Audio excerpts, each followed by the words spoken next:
Thanks for watching our internet edition of Nightline. I'm Cynthia McFadden. It's an act that for centuries was punishable by death. Blasphemy, the denouncing of God or other impious acts. But tonight we're going to meet a group of committed atheists who are vocally and publicly declaring their lack of faith. So, what do you think of the so-called blasphemy challenge? ABC's John Berman has a new installment of our series, Faith Matters. God, if you're listening, supposed to be everywhere, so, and all-knowing, so he knows, of course, feel free to ring the line right now. No, that was not a ring. From this tiny basement in Northeast Philadelphia, these people are trying to wage a very big fight against religion.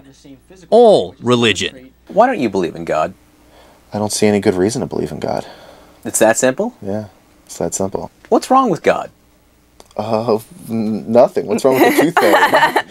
There's nothing wrong with something that most likely doesn't exist. Brian Sapient and Kelly, who didn't want us to use her last name, are co-founders of the Rational Response Squad.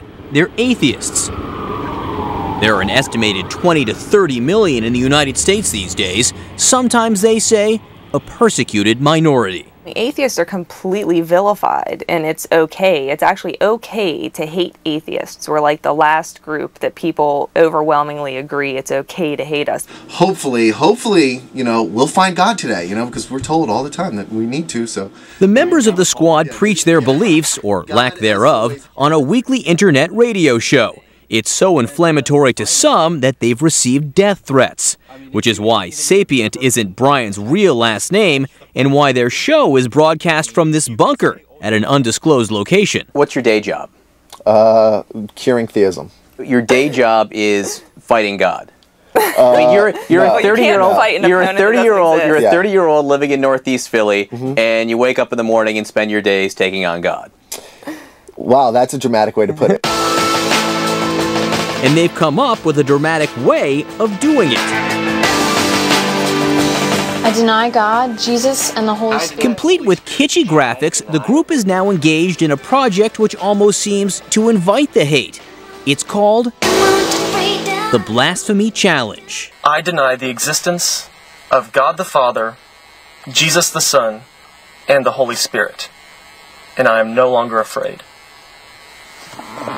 Initially, we wanted to find a way to allow atheists to come out of the closet, speak up, and we wanted to do it in such a way where we stripped the power from religious institutions that instill fear into people by showing that we're not scared of this supposed unforgivable sin. Brian cites the Bible, Mark 3:29. Whoever blasphemes against the Holy Spirit will never be forgiven. He is guilty of an eternal sin. The Rational Response Squad is challenging people to gamble with their souls and give it a shot. And of course, since this is 2007, post it on YouTube. I deny. I deny. Definitely deny the existence. Deny the existence? The existence of a Holy Spirit. Of the Holy Spirit. His Holy Spirit. So, see you in hell. There are more than 800 responses so far. We deny the Holy Spirit. I think how sad it is that someone would be rejecting hope, essentially. Reverend Kathleen Lyles, an Episcopalian minister, is just one of many in the religious community who say this internet challenge is misguided, or worse. Be careful, because you're definitely playing with fire. I think if people are courting blasphemy, kind of going out of their way to try to cross that line, that's just dangerous. It's certainly not respectful, but they may get themselves in eternal trouble. Taking risks with your own soul is one thing, but the Rational Response Squad targets their ads for the Blasphemy Challenge on websites for teens. You guys advertise on sites targeted to kids. Tiger Beat. Right. Why? Because they've already been targeted. So hopefully, they're at a point where, they're not so indoctrinated and so set in their ways that they can overcome this religious superstition that's been put into their brains unfairly. I mean, it sounds like what you're saying is you're opposed to any indoctrination except your indoctrination. Right. We're not indoctrinating people. There's no fear of hell in what we do. In fact, it's quite the opposite. We're against fear-based systems. But you do tell people if they do believe in God, they're irrational. Yeah. that's not a friendly thing to say. Well, I'm sorry. I'm just being blunt and honest. Blunt with young people, perhaps at their most vulnerable.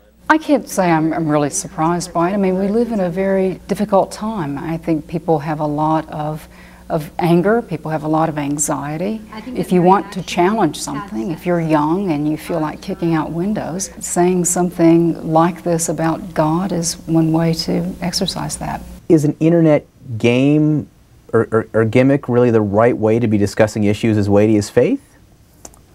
If other people listening have better ways to do it, write us. We'll probably adopt them. Brian wasn't always an atheist. He was raised Catholic and became a born-again Christian when he was 13. You used to believe in God. Yeah. Why? Because that's what I was taught. And I really believed. I mean, I loved Jesus, and he was like my best friend, and I talked to him and God all the time. I have to admit that they never talked back to me, and I think that some people would say God does talk to them, and I think that they're not being honest with themselves.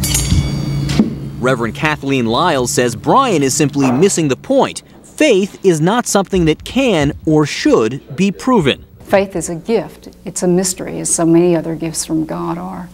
And when we open our hearts to God, then God will give us the faith to believe.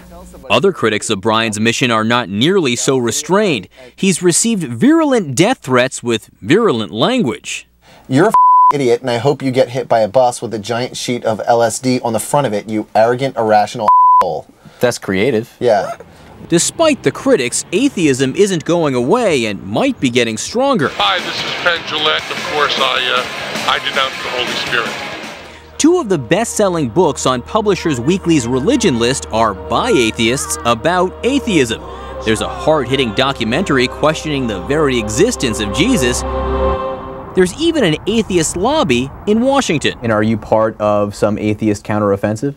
Whatever. If we're looked at like that, that's fine. I want people to embrace reason. I don't care what you call it. If you call it a counteroffensive against religion, that's fine.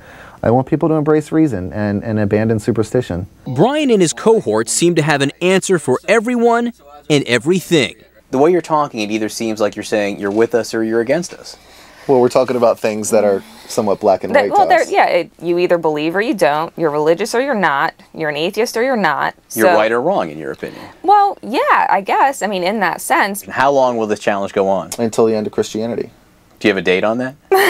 No. We 200 wish. years, maybe? Do you worry about going to hell? No. No, not at all. No. Is that because you think hell's going to be fun if you do go there? No, because hell doesn't exist. Because there's no reason to believe that hell exists.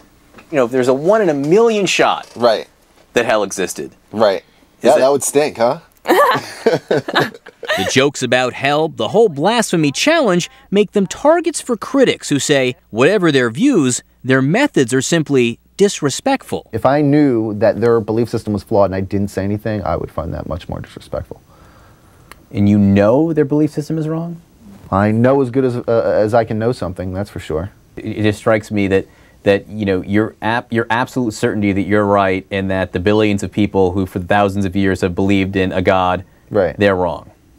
Right. If they want to come to the table, we can present my evidence and they can present theirs, and we'll see how much of theirs is based on faith and how much of mine is based on fact. I'm John Berman for Nightline in Philadelphia. The controversy over the blasphemy challenge. And if you'd like to join the debate over these atheists and their views, please do so here at abcnews.com.